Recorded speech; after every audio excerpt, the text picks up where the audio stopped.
Wait sir, photo எடுத்துக்கலாம். Wait.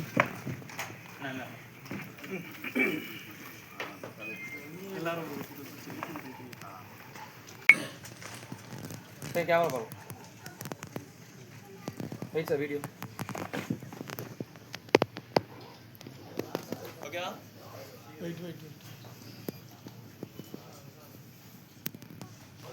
Okay. சத்யேந்திராக்களை கொண்டிருக்கிறது. இந்த துறையில் ஒருவன் நுழைகிறான் என்று சொன்னால் அவன் வாழ்க்கையினுடைய தற்கொலை முயற்சி என்று நான் கருதுகிறேன். அனுபவத்திலிருந்து இதை எதையுமே நான் ஒரு நெகட்டிவில் சொல்ல. இந்த துறையை தேர்ந்தெடுப்பது என்பது அது முதல்ல ஐயப்பன் கோயில் போகும்போது சொல்லுவாங்க, ராக்கெரிஸ் போட்டு போனோம்னு. இந்த துறையில் வருவது அப்படித்தான். பெரு வெற்றிகளை தெரியும், வெற்றி பெறாதவர்களை தெரியாது. இதோ வழக்கமாக எல்லாரும் சொல்கிறது, இந்த துறையில் இருக்கும்போது காலாட்டிகிட்டே இருக்கணும். எங்கள் ஊரில் ஒரு பழமொழி சொல்லுவாங்க, அழியிறதுன்னு அழியாத சொத்து இருந்ததுன்னா அதை அழிக்கிறதுக்கு 2 வழி உண்டு. ஒன்று, ஆட்டை அடித்து கூறு போடு. ஆட்டை அடித்து 100 ரூபா, 10 ரூபா கூறு, 10 ரூபா 100 ரூபா கூறா போடும், திருப்பி வசூலாகாது, அவன் சொத்து அழிந்துடும். அப்படியே அழியலைன்னா அரிசி எடுத்து கடன் போடுன்னு சொல்லுவாங்க. அப்படி ஒருத்தன் இந்த துறையில் வந்து சினிமாவுக்கு வர்றதே பெருசு, எழுத்தாளனாவது அதை விட 2வது, இரண்டையும் மிகவும் லாபகமாக, மிக திறமையாக, மிக சிறப்பாக செய்து கொண்டிருக்கிற தம்பி ஜெகன் என்பதற்காக நான் இதை குறிப்பிடுகிறேன். ஒவ்வொரு கணமும் நிரூபித்துக் கொண்டே இருக்கின்ற நாட்களில் ஒவ்வொரு துறையிலும் தன்னை நிரூபித்துக் கொண்டிருக்கிற தம்பியை நான் வாழ்த்துகிறேன். கதை எழுத்தாளன் என்பவனை நான் இங்கே எழுத்தாளன் என்னன்னா பெரிய என்ன சொல்றது, மெய்யறிவு, முழுமை அறிவு, அந்த அறிவு, இந்த அறிவு எல்லா அளவும் எழுத்தாளனுக்கு இருக்கணும்னு நினைக்கிறாங்க. எழுத்தாளனுக்கு எதுவுமே தேவையில்லை என்று நான் கருதுகிறேன். எழுத்தாளனுக்கு ஒரு சமூக நோக்கம் இருக்க வேண்டும், எழுத்தாளனுக்கு ஒரு பொறுப்புணர்வு இருக்க வேண்டும், எழுத்தாளனுக்கு ஒரு நேர்மை இருக்க வேண்டும், எழுத்தாளனுக்கு ஒரு உண்மை இருக்க வேண்டும். அது அந்த கிராஃப்ட் தொழில்நுட்பம் எல்லாம் 2ஆம் பட்சம் என்று நான் கருதுகிறேன். எதற்காக எழுதுகிறான், அதை எதை சொல்கிறான் என்பதுதான் அந்த எழுத்தாளனுடைய பாராட்டுதலுக்குரிய அடிப்படை என்று நான் கருதுகிறேன். அந்த அடிப்படையில் ஜெகன் மிக நேர்மையாக தான் பார்த்த செய்திகளை, தான் பார்த்த நீதிகளை, தான் பார்த்த அநீதிகளை இதில் பதிவு செய்திருக்கிறார். இந்த காளி கதையை பற்றி சொன்னாங்க. காளி கதை என்பது ஒரு 33 வயது வரைக்கும் பருவம் அடையாமல் இருக்கிற ஒரு பெண், நல்ல பாடனுடைய மகன், நல்ல மாடன். அந்த கதை நீங்க படிச்சிட்டீங்களோ? பேச வேண்டாமா? நல்ல மாடனுடைய நண்பன் சீனி என்கிற துணி துவைக்கிற தொழிலை செய்கிற வண்ணார் சமூகத்தைச் சேர்ந்த சீனி என்பவர் நல்ல மாடனுடைய நண்பர். அந்த ஊரில் இவங்க 2 பேரும் பழகிறது யாருக்கும் பிடிக்காது. அந்த சீனிக்கு மேன்மையான ஒரு குணங்கள் இருக்கின்றன. அந்த சீனி என்னன்னா, ஏதாவது ஒரு நல்ல செய்தி என்றால் அவர் தான் போய் சொல்லிட்டு வரணும். நல்ல பாடனுடைய அண்ணன் வைத்தி வந்து ஒரு ஜாதி சங்கத்தினுடைய தலைவராக இருந்து ஜாதியை முன்னிறுத்தி பேசி கொண்டிருக்கிற, அதன் மூலம் தனக்கு ஒரு அடையாளத்தை தேடிக்கொண்டிருக்கிற, இன்றைக்கு இருக்கிற பல தலைவர்களை போன்ற ஒருத்தர் உள்ளூர் தலைவன் தான் வைத்தி. நண்பர்களே, மொழி தோன்றி, இந்த சமூகத்தினுடைய நாகரிகம் தோன்றி, அல்லது ஒரு 2000-3000 வருடங்களுக்கு பிறகும் நாம் நம்முடைய துன்பங்களின் பெருமையை பேசிக் கொண்டிருக்கிற இந்த நேரத்திலும் மீண்டும் மீண்டும் ஜெகன் போன்ற எழுத்தாளர்கள் திரும்ப ஜாதி இல்லை, ஜாதியின் வழியை எழுதுவது என்பது மிகவும் அருவருப்பானதாக எனக்கு தோன்றுகிறது. எழுதுறது அருவருப்பு இல்லை, அந்த சூழ்நிலை இருக்கிறது. இன்னும் எவ்வளவு காலம்தான் சாதி சாதி சாதி என்கிற தொடர்ந்து அதனுடைய இழிவுகளை பேசிக் கொண்டிருப்பது. இதில் ஜாதி மீறி திருமணம் செய்து கொண்ட ஒரு தம்பதியரை உயிரோடு கொளுத்துகிறான் சொந்த பெரியப்பா. அதுதான் அந்த காளியினுடைய கதையினுடைய உள்ள எல்லாம் நீ சொல்லிக்கணும் தம்பி. அந்த காளி கதை ஒரு பாட்டி சொல்ற மாதிரியான கதை. கொளுத்திய பிறகு அதனுடைய இறுதி வரியாக தம்பி ஜெகன் எழுதுகிறார், கொளுத்திட்டாங்க. அந்த சீனியனுடைய வீட்டிலிருந்து ஒரு சுரங்கப்பாதை அந்த கோயிலுக்கு போகிறது, ஒரு அம்மன் கோயிலுக்கு போகிறது. இவர்களை கொளுத்திய தீ அந்த சுரங்கத்தின் மூலமாக சென்று அதன் வழியாக சென்று அந்த தெய்வத்தையும் எரித்திருக்கிறது என்பதை அவர் இந்த கதையில் செய்தியாக சொல்கிறார். அந்த ஊரின் பெயர் புத்தலூர். அந்த கடைசி பத்தியில் இவர் எழுதுகிறார், உடனே புத்தலூர் மண்ணை போய் பார்க்கணும் போல இருந்துச்சு சொல்லிட்டு அந்த ஊர் அதுக்கு பிறகு எப்படி அழிஞ்சதுன்னு சொல்ல, எரிஞ்ச பிறகு அந்த ஊரும் அழிந்து விடுகிறது. எப்படி அழிஞ்சதுன்னு பாட்டியும் சொல்ல, நானும் கேட்கல. காளியும் சீனியும் வாழாத ஊரு எப்படி அழிஞ்சிருந்தா என்ன? ஆனா ஒண்ணு, சாதிக்காண்டி உசுறு வாழ அழிச்ச ஊரு எதா இருந்தாலும் அழிஞ்சேதான் தீரும் என்று சொல்கிறான் தம்பி. அதுதான் ஒரு எழுத்தாளனுடைய அறம் பாடலாக இருக்கிறது இந்த சமூகத்திற்கானது என்பதுதான் ஜெகனுடைய சிறப்பு என்று நான் கருதுகிறேன். ஒரு சிறப்பு இருக்கிறது. பேச தெரியாது என்று சொன்னவர்கள் எல்லாம் மிகவும் நன்றாக பேசிவிட்டு போயிருக்கிறார்கள். நீங்கள் உட்பட. என்னுடைய சிறு வயதில் நான் ஒரு கவிதை புத்தகம் வெளியிட்டேன் ஊரில். 1200 புத்தகம். இப்போ மாதிரி பிஓடி கிடையாது, இப்போ 50 புத்தகம்லாம் போட முடியாது. 1200 புத்தகம் ஒரு பதிப்பு. அந்த 1500 புத்தகங்களில் 1000 புத்தகம் இலவசமாக நண்பர்களுக்கு கொடுத்தோம். 200 பத்திரிகை மதிப்புரைகளுக்காக அனுப்பப்பட்டது, ஒன்லி வரல. அந்த 1000 புத்தகம் நான் இலவசமாக கொடுத்ததில் ஒரு 200 புத்தகம் நான் கொடுத்துருப்பேன், 800 புத்தகம் எங்கள் அப்பா கொடுத்துருப்பாரு. எங்கள் அப்பா அந்த புத்தகங்களை தினமும் ஒரு 10 புத்தகத்தை பையில் போட்டுக்கிட்டு சைக்கிள் வச்சுக்கிட்டு போகிற இடத்துல எல்லாம் நண்பர்களுக்கும் தெரிந்தவர்களுக்கும் அந்த புத்தகத்தை கொடுத்துருப்பார். என் பையன் புத்தகம் எழுதியிருக்கான்னு. செய்தி என்னவென்றால், எங்கள் அப்பாவுக்கு படிக்க தெரியாது.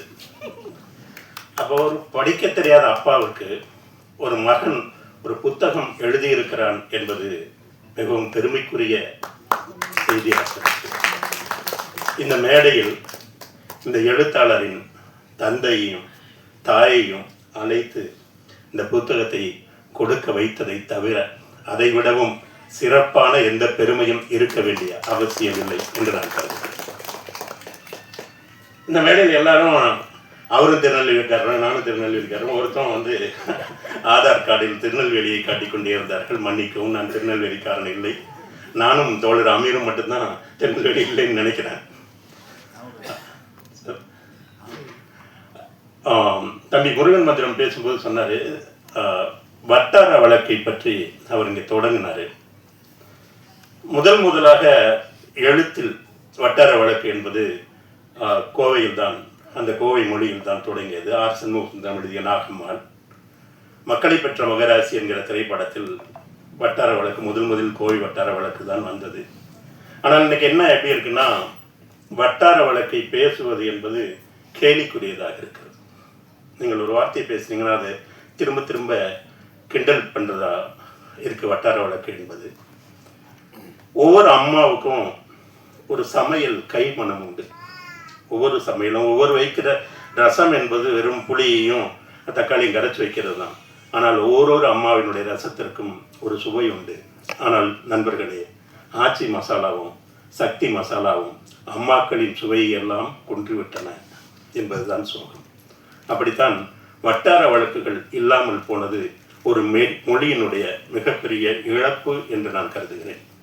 வட்டார வழக்கு மட்டும் இல்லை, இன்னைக்கு தமிழில் பேசினாலே தமிழில் எழுதினாலே நீங்கள் பூமர். நீங்கள் தமிழை ஆங்கிலத்தில் எழுத வேண்டும். ஏஎம்எம்ஏ அம்மா தான் இன்றைக்கு இருக்கிற மொழி, அதுதான் ஜென்சி மொழி என்கிற இடத்தில் நிற்கிற நேரத்தில் தம்பி அவனுடைய மொழியில், அவனுடைய ஊரின் மொழியில் இந்த கதைகளை எழுதியிருக்கிறார் என்பது மிகவும் மகிழ்ச்சிக்குரியது, வரவேற்புக்குரியது. தம்பி செந்தில் ஜெகநாதன் சொன்னார், இது கீரா கதைகள் மாதிரி இருக்குது அப்படின்னு. செந்தில் ஜெகநாதனுடைய மழைக்கண் என்கிற ஒரு சிறுகதை தொகுப்பை படித்துவிட்டு எனக்கு தம்பி தெரியாது, செந்தில் தெரியாது. இப்போது வரைக்கும் அவரை எழுத்தாகத்தான் எனக்கு தெரியும். அவர் சொன்னார், இந்த கதைகள் ஒரு தாத்தாவும் பாட்டியும் சொல்வதை அருகில் இருந்து சொல்கிற கதைகள் போல் இருக்கிறது என்று அவர் சொன்னார். அது சொல்லுற போது இன்னும் ரொம்ப அழகான ஒரு வார்த்தையை சொன்னார். அந்த தாத்தாவின் சுருட்டு வாசனை இந்த எழுத்தில் மணக்கிறது என்று சொன்னார். நான் அதை வழிமொழிகிறேன். எனக்கு ஜெகனை எப்படி தெரியும்னா, வெறும் சிரிப்பாக மட்டும்தான் தெரியும். எனக்கு அவர் பின்னாடி நின்று அந்த சிரிப்பு தான் ஜெகன். நான் அவரை சில படங்களில் நான் நடிக்கப் போகிற படங்களில் பார்த்திருக்கிறேன். அங்கங்கே நிகழ்ச்சிகளில் பார்த்திருக்கிறேன். தவிர உங்கள் எல்லோருக்கும் உள்ள நெருக்கமான உறவு அவரோடு எனக்கு கிடையாது. ஆனால் பார்க்கிற போதெல்லாம் ஒரு 10 ஆண்டு காலம் 20 ஆண்டு காலம் பழகியது போன்ற ஒரு அன்பும் நட்பும் அவரிடம் இருப்பதுதான் ஜெகனின் சிறப்பு. நண்பர்களே, இந்த ஓஷோ தான் அவரே அறிவிக்கிறார். அதில் 1,00,000 புத்தகத்தை நான் பேரும் அதனுடைய கண்டென்ட் கதையை நான் சொல்ல முடியும். ஒரு 50,000 புத்தகத்தை நான் கொஞ்சம் யோசிச்சு சொல்லுவேன். அதனால் இந்த உலகத்தின் அதிக புத்தகங்கள் படித்த ஓஷோ சொல்கிறேன், விவாதத்துக்கு நேராக சும்மா கூச்சல் போடக்கூடாதுன்னு இந்த முன்னுரையை முடிப்பார். அப்படி அந்த முன்னுரை ரொம்ப முன்னுரையிலேயே இந்த எழுத்தாளன் யார்ன்ற காட்டிடுவாங்க. அப்புறம் ஜெகன் இது சிறுகதைன்னு என்னால் சொல்ல முடியல. இது வைரமுத்தினுடைய இந்த குளத்தில் கல் எறிந்தவர்கள் எனக்கு ரொம்ப பாய்ச்ச நான் பள்ளிக்கூடம் படிக்கும்போது. அதே மாதிரி ராஜமுருகனுடைய வட்டி முதலும், அதுக்கு பிறகு மாரி செல்வராஜனுடைய மறக்கவே நினைக்கிறேன். இப்படியான தான் சந்தித்த மனிதர்களினுடைய தொகுப்பு தான் இந்த புத்தகம். சந்தித்த மனிதர்களினுடைய தொகுப்பு. நான் இன்னொன்று என்ன நினைப்பேன்னா, சிறுகதையை விட நீங்க சந்தித்த மனிதர்களுடைய அந்த அவங்ககிட்ட இருந்த கதையை எழுதுறான் பாருங்க ஒருத்தவன், அவன் இந்த உலகத்தின் மிகச்சிறந்த எழுத்தாளன் நான் மதிப்பேன். ஏன்னா ஒரு கதை என்பது கற்பனையில் வருவது, ஆனா இன்னொரு மனிதன் இருக்கிற அந்த அவனுடைய அனுபவம், அவன் பார்த்தது, அவன் இறந்துட்டான்னா அவனோட போச்சு. அப்ப அவங்ககிட்ட இருந்து இருக்கிற விஷயத்த, இப்ப எங்க அம்மா அப்பாட்ட இருக்கிற கதை அவங்களுக்கு எழுத படிக்க தெரியாத, அப்ப அவங்கள்ட்ட கதை கேட்டு நான் உள்வாங்கிக்கணும் அல்லது எழுதணும். அப்ப இன்னொரு சாமானிய மனிதன்கிட்ட இருக்கிற கதைகளை, அவனுடைய அனுபவங்களை எவன் உள்வாங்கி அதை சமூகத்துக்கு ஒரு படைப்பா தந்துட்டு போறானோ அவன் இந்த சமுதாயத்துக்கு ரொம்ப முக்கியமானவன். அப்படி ஒரு புத்தகம் தான் இந்த ஜெகன் எழுதியிருக்காப்புல. அப்புறம் இன்னொன்று என்னன்னா, நிறைய பேர் சொன்னாங்க இதுல அதிகப்படியான விஷயங்கள், அதாவது ஒரு அதிகப்படித்து சொல்லுவோம்ல, அந்த மாதிரி எதுவுமே இல்லை. ரொம்ப எளிமையா அழகா ரொம்ப இது பண்ணியிருக்காரு. எனக்கு இதே மாதிரி சமீபத்தில் எனக்கு பிடிச்ச புத்தகம் அண்ணன் சுபாவனுடைய, அது ரொம்ப, அதாவது முன்னாடிலாம் இப்போதான் நீங்கள் ட்ரெஸ் வாங்குறதெல்லாம் போனால் வாங்கிக்கிறோம். ஒரு 30 வருடங்களுக்கு முன்னாடி தீபாவளி பொங்கலுக்கு தான் சட்டை துணி டவுசர், இன்னும் சொல்ல போனால் சில எளிய குடும்பங்களில் யூனிஃபார்ம் இருக்குல்ல, அதையே தீபாவளி பொங்கல் வாங்கி கொடுத்துடணும். அடுத்தது தீபாவளி இரவு வரைக்கும் அந்த சட்டை வராதா அப்படின்ற போராடிய காலங்கள் உண்டு. பல எளிய குடும்பங்கள்ல சந்தையில பழைய சட்டை வைப்பாங்க. அந்த பழைய சட்டையை வாங்கிட்டு அயன் பண்ணி புது சட்டையாக போட்ட குடும்பங்கள் இருக்கு. அப்படி பல அந்த கஷ்டங்கள். அடுத்தது பலகாரம் இன்னைக்கு நினைக்கிற மாதிரி நீங்க ஸ்வீட் கடையில் போய் வாங்கிக்கிறீங்களே, அந்த வாழ்க்கை அது கிடையாது. அப்ப அந்த பலகாரம் என்னென்ன பலகாரம் நம்ம வீட்டில் சுட போறாங்க, ஏன்னா பக்கத்து வீட்டுல இருந்து அதிர்ஷ்டம் வந்தோம், அங்கிருந்து சோமாசு வருவோம், இங்க இருந்து முறுக்கு வருவோம், இப்ப நம்ம வீட்டுல இருந்து என்ன கொடுக்க போறோம் அடுத்தவங்களுக்கு அப்படின்றதும் சின்ன பசங்களுடைய போராட்டம் வந்தோம். இந்த போராட்டத்தை அந்த கதையில அவங்க தங்கச்சி ஒண்ணு இருக்குங்க. அந்த தங்கச்சி ஜெகன் ஒரு 10 வயசு இருக்குமா பாப்பா உனக்கு 10, அவன் எனக்கு சட்டம் வேணும் உயர வாங்குறான். இவனுக்கு கீழே அந்த பாப்பா இருக்கு, அதுக்கு ஒரு 6 வயசு இருக்கும்னு நினைக்கிறேன். அது அவங்க அம்மா சொல்றேன், கீழே இருக்கிற பசங்கள்லாம் கேட்க மாட்டேங்கிறான், அப்பாட்ட காசு இல்லடான்னு போது இவன் அட்டம் பிடிக்கிறான். அப்போ அந்த பாப்பா ஒரு இடத்துல அது இந்த உண்டியில் சேர்த்து வச்சிருக்க காசை எடுத்துட்டு ஏதோ 10 ரூபான்னு நினைக்கிறேன், அதை உடச்சி இவங்கிட்ட தருவான். அண்ணா நீ வாங்கிக்கண்ணா, சட்டை வாங்கிக்கணான்னு கொடுக்கும். அவன் தூக்கி போட்டு போயிடும். இப்படி அதாவது என்னன்னு கேட்டால் முன்னெல்லாம் 10 குழந்தைங்க 10 குழந்தைங்க வச்சுட்டாங்க. முதல் அண்ணன் தம்பியே எல்லா குழந்தையும் வளர்த்துவான். அதாவது நாளுக்கு ஒன்று இடுப்பில் தூக்கி வச்சு போயிட்டே இருக்கும். ஆனால் இன்னைக்கு ஒரு பிள்ளையை நம்ம வளர்க்க முடியல. அப்போ அந்த 10 பிள்ளை 8 பிள்ளை 5 பிள்ளை இருக்கும் சென்டிமெண்ட் அப்படி இருந்துங்க. நான்லாம் என் தம்பிக்கு ஸ்கூல்லேருந்து ஏதாவது வரும்போது இறந்த பழம் உழுந்துருக்கும், அதை என் தம்பிக்கு பொறுக்கி எடுத்துட்டு வருவேன் நான். என் தம்பி நான் 2 தின்னுட்டு இன்னும் 2 சாப்பிடலாம் நான். ஆனால் என் தம்பிக்கு எடுத்து விட்டு வருவேன் நான். என் தம்பி எங்கேயாவது போவான், அவன் கலாக்கான எங்கேயாவது சாப்பிட்டுப்பான், எல்லாம் 1 வயசு 2 வயசு வித்தியாசம் தான். அவன் எனக்கு எடுத்துட்டு வந்து தருவான். எவ்வளோ சென்டிமெண்ட்டாக இருந்தது. இப்போ எதுவுமே ஒரு புள்ளைய வச்சுக்கிட்டு அவங்க எது சென்டிமெண்ட்டாக நினைப்பானுங்க, அவங்களுக்கு என்ன உறவுகளுடைய அர்த்தம் தெரியும்னு எனக்கு புரியல. ஸோ இந்த அப்பா தீபாவளியில் செம்ம சென்டிமெண்ட் இருக்குது, ரொம்ப அருமையாக இருக்குது. உறவுகளுடைய மேன்மைகளும் அடுத்தவங்க மேலே எவ்வளோ அக்கறையாக இருக்கணுன்றதும் ரொம்ப அற்புதமாக இருக்குது. அனைவருக்கும், பத்திரிகையாளர் நண்பர்களுக்கும், மீடியா நண்பருக்கும், டிஸ்டிங்விஷ்ட் கெஸ்ட் எல்லோருக்கும் என்னுடைய வணக்கம். ரொம்ப சந்தோஷமாக இருக்குது. இப்போது ஜெகன் சாரோட இந்த சிறுகதை வெளியீட்டு விழாவுக்கு வந்து என்னை அழைத்தமைக்கு ரொம்ப ரொம்ப நன்றி.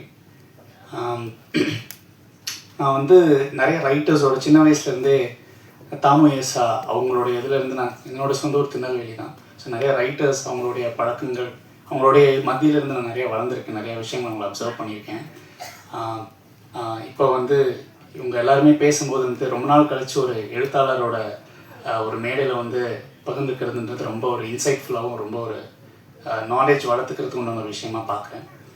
ஜெகன் சார் வந்து நானும் அவரும் எப்படி பழக்கம்னா, டிஎஸ் சிஸ்டர் அப்படின்னு ஒரு படத்தில் நான் மியூசிக் பண்ணியிருந்திருக்கேன். அந்த படத்தில் அவர் ஒரு கேரக்டர் நடிச்சிருந்திருக்காரு. அப்போது அந்த இயக்குனர் வந்து பிரபு ஜெயராம் அவர் தான் வந்து ஜெகன் அப்படின்னு ஒருத்தர் இருக்கார் நான் அப்போ கொஞ்சம் நம்ம என்னென்னா மியூசிக் டைரக்டர்ஸை நாங்கள் வந்து ஒரு கம்ஃபர்ட் எப்பவுமே எதிர்பார்ப்போம். ஒரு லிரிசிஸ்டோட கம்ஃபர்ட் ஆச்சுன்னா தொடர்ந்து அவங்களோடய பயணிச்சுட்டு இருப்போம். டக்குன்னு புதுசாக ஒருத்தர்கிட்ட மாறும்போது ஒரு சின்ன ஒரு தயக்கம் எப்பவுமே இருக்கும். ஸோ அப்போ வந்து இல்லை நீங்கள் ட்ரை பண்ணி பாருங்கள். நான் கொஞ்சம் அப்படியா எப்படி செட் ஆகும் அப்படின்றத யோசிச்சுக்கினேன். அப்போ ஒரு லவ் சாங் தான் ஆக்சுவலி வந்தார். நாங்கள் வந்து மீட் பண்ணிக்கவே இல்லை, ஆக்சுவலி ஃபோனில் தான் பேசணும். நான் ஒரு சந்தம் கொடுத்த அடுத்த செகண்ட் அவர் வந்து லைக் ஒரு 10 மினிட்ஸில் ஹோல் சாங் எனக்கு எழுதி அனுப்பிட்டார். அப்படி தான் வந்து எங்களுடைய பழக்கம் ஆரம்பிச்சிது. அப்போ வந்து அவருடைய நிறையா பேச ஆரம்பித்தேன். நாங்கள் நிறைய ஆன்மீகம் பேசுவோம், நிறையா விஷயங்கள் பேசுவோம். அவருடைய நகைச்சுவை தன்மையாகட்டும் மற்ற விஷயங்களாகட்டும் எல்லாமே வந்து ஓகே இவர்கிட்ட ஒரு ஒரு ரிதம் இருக்குது. ஏன்னா எல்லா கிரியேட்டர்ஸ்க்குமே ஒரு ரிதம் இருக்குது. இப்போ நாங்கள் வந்து கம்போசர்ஸாக வந்து எங்களுக்கு வந்து ஒரு சைலன்ஸ் தேவை.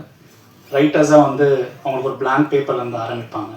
எல்லாத்துக்கும் பார்த்தா சோர்ஸ் ஒன்று தான் கிரியேட்டர்ஸ்க்கு எல்லாத்துக்குமே. ஸோ அப்படி இருக்கும்போது அவருடைய ரிதம் வந்து ஓகே ஒரு மாதிரி கனெக்டடாக ரிதமிக்காக பேசுகிறாரு, ஏதோ ஒரு விஷயம் இருக்குது அப்படின்னு சொல்லும்போது தொடர்ந்து பாடல்கள் எழுத ஆரம்பித்தோம். ஒரு பாடலும் நல்லா வந்தது. அப்புறம் தான் ஓகே இவர்கிட்ட ஏதோ ஒரு மேட்டர் இருக்குது. ஸோ டெஃபினெட்லி நான் எனக்கு தெரிஞ்ச இடத்துல அவரை ரெக்கமெண்ட் பண்ணிகிட்டே இருப்பேன். இந்த மாதிரி ஜெகன் ஒருத்தர் இருக்கார் அப்படின்னு. அப்புறம் தான் தாய்க்கிழவி வரைக்கும் எங்களுடைய ஜேர்னி வந்து தொடர்ந்து வந்தது. இப்போ அடுத்தது மக்கள் காவலன் படத்துலையும் ஒரு பாட்டு எழுதிட்டு இருக்காரு. ஸோ இந்த மாதிரி வந்து எங்களுடைய ஜேர்னி வந்து ரொம்ப நல்லா வரும்ன்றது எனக்கு ரொம்ப நம்பிக்கை இருக்குது.